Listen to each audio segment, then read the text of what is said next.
Friends, अभी SF classes में आप सभी का स्वागत है। अगर आप हमारे चैनल पर नए हों तो चैनल को सब्सक्राइब ज़रूर कीजिए।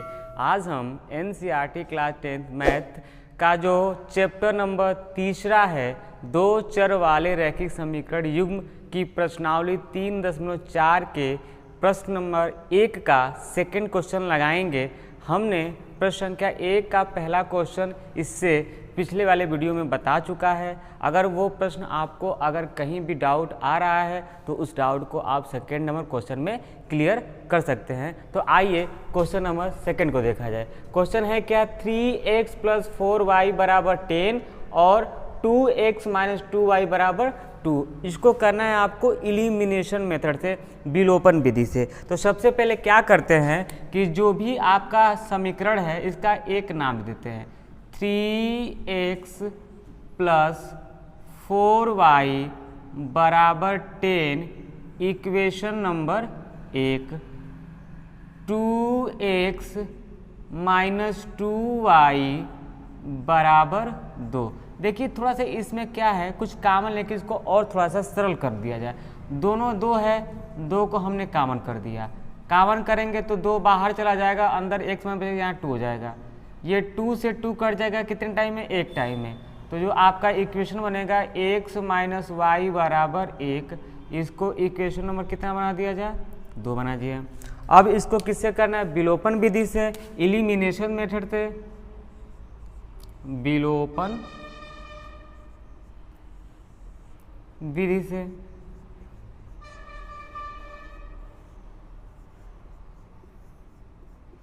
विलोपन विधि क्या कहता है कि जो समीकरण 1 है और समीकरण 2 है, आप इसमें से जिस चर को विलुप्त करना चाहते हैं उनके गुणांकों को बराबर कर दीजिए। अगर आप x को हटाना चाहते हैं तो x का गुणांक 3 है, तो यहाँ भी x = 3 आ जाता, तो दोनों क्या हो जाते हैं? विलुप्त हो जाते हैं। या अगर यहाँ पे y का गुणांक 4 है तो यहाँ भी y का गुणांक क्या हो जाए? 4 हो जाए। आप दोनों में से किसी एक को विलुप्त कर सकते हैं। तो देखिए यहाँ पे 3 है तो यहाँ भी 3 लेके आना, तो क्या करेंगे? इस इक्वेशन में 3 से मल्टीप्लाई कर देंगे। तो लिखेंगे समीकरण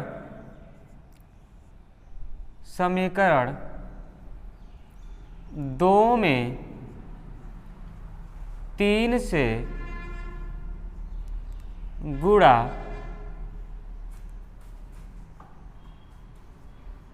करने पर, जब गुणा करेंगे तो ये हो जाएगा आपका 3x - 3y = 3 एकम कितना होता है?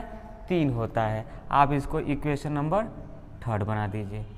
अब देखिए इक्वेशन 1 का 3x है और इक्वेशन 3 का 3x, दोनों सेम है। अब क्या करें? इसको घटा दीजिए। लिखेंगे समीकरण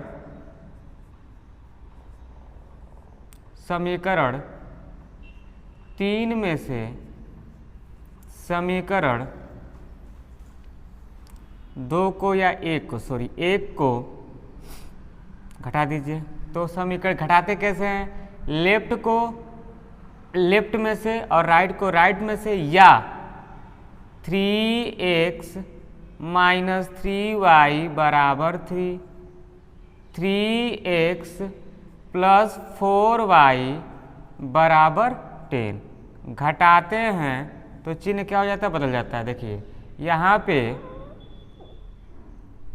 प्लस का उल्टा माइनस, प्लस का उल्टा माइनस, प्लस का उल्टा माइनस। जब घटाएंगे तो ये कट के आपका 0 हो जाएगा। माइनस और माइनस प्लस होता है, इस चिन्ह से अब हमको कोई मतलब नहीं है। 3 और 4 कितना होता है? 7 होता है। 7y, दोनों में बड़ा कौन है? 4। 4 के सामने चिन्ह माइनस का है तो माइनस बराबर। यहाँ देखिए, यहाँ आपका देखिए प्लस और माइनस माइनस होता है, तो आप 10 में से 3 घटाएंगे तो कितना आएगा? 7। बड़ा कौन है? 10। 10 के सामने -7 से -7 कट जाए कितनी बार में? एक बार में। तो y का मान आ जाएगा आपके पास कितना? 1 आ जाएगा। क्लियर है? अब इस y के मान को आप 1 में रखिए, 2 में रखिए या 3 में रखिए, जहां आपकी इच्छा करे वहां आप रख सकते हैं। तो लिखेंगे कि समीकरण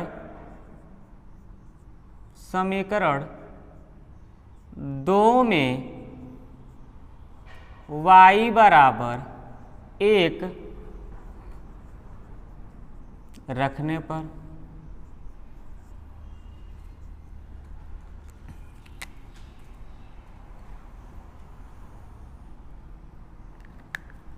समीकरण 2 है क्या, x माइनस वाई बराबर 1 है।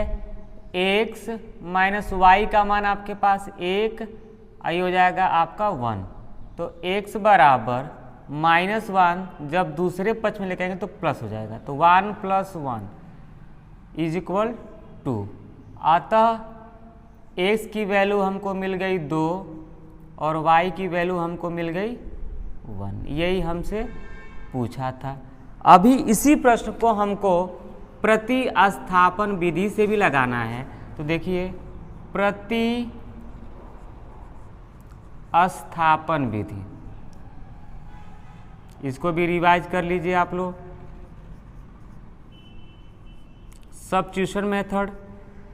प्रतिस्थापन विधि क्या कहता है कि जो आपके पास समीकरण है, किसी एक समीकरण को लेते हैं। पहले समीकरण ले लीजिए, 3x + 4y बराबर 10, ये समीकरण नंबर 1 है। x माइनस वाई बराबर 1, ये समीकरण नंबर 2 है। हम इसको सॉल्व करके जो समीकरण 2 बना है उसको लेंगे। अब आपके पास 2 समीकरण है, जब भी प्रतिस्थापन से करते हैं तो दोनों में से पहले किसी एक समीकरण लेते हैं, चाहे एक को लीजिए चाहे 2 को लीजिए। आप समीकरण नंबर 2 ले लीजिए। समीकरण 2 से, समीकरण 2 है क्या, x माइनस वाई बराबर 1। अब दोनों चर में से किसी एक चर को दूसरे पक्ष में क्या कर दीजिए, पक्षांतर कर दीजिए। तो x बराबर 1 और माइनस वाई का उल्टा होता है प्लस वाई। इसको आप इक्वेशन नंबर 3 बना सकते हैं। अब जो x की वैल्यू आई है, ये उस समीकरण में जिसको आप नहीं लिए हैं, आप 2 ले चुके हैं, तो बचा क्या आपके पास, 1 बचा है। तो यहाँ लिखेंगे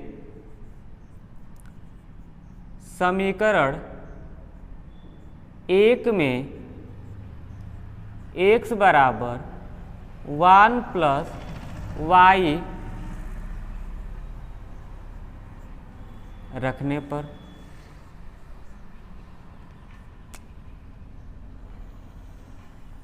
ये हमेशा याद रखिएगा कि जिस समीकरण को आप ले चुके हैं उस मान को आप जो समीकरण नहीं लिए हैं उसमें हमेशा प्रतिस्थापित किया जाता है, सब्स्टिट्यूट किया जाता है। क्लियर है। तो समीकरण 1 है क्या, 3x + 4y बराबर 10।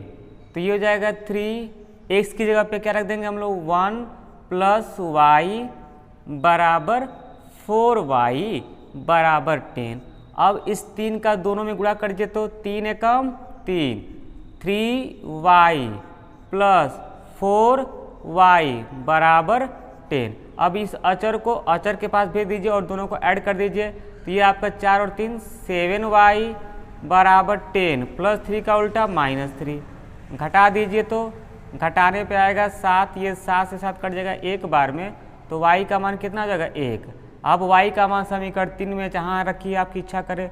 समीकरण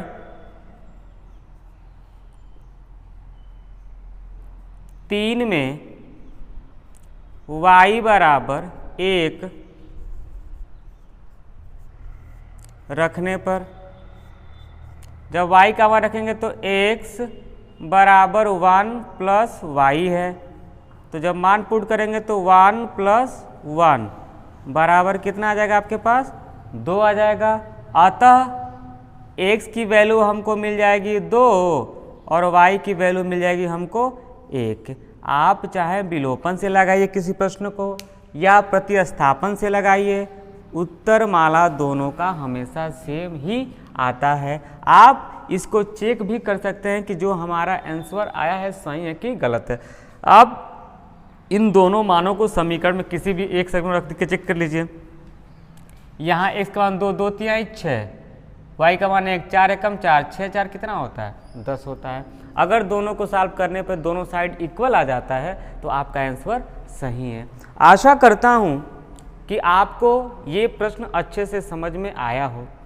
इस प्रश्न में किसी भी स्टेप में कहीं भी कोई भी डाउट अगर आप लोगों को आया हो तो उस डाउट को आप कमेंट बॉक्स में लिख के हमसे पूछ सकते हैं। Thank you.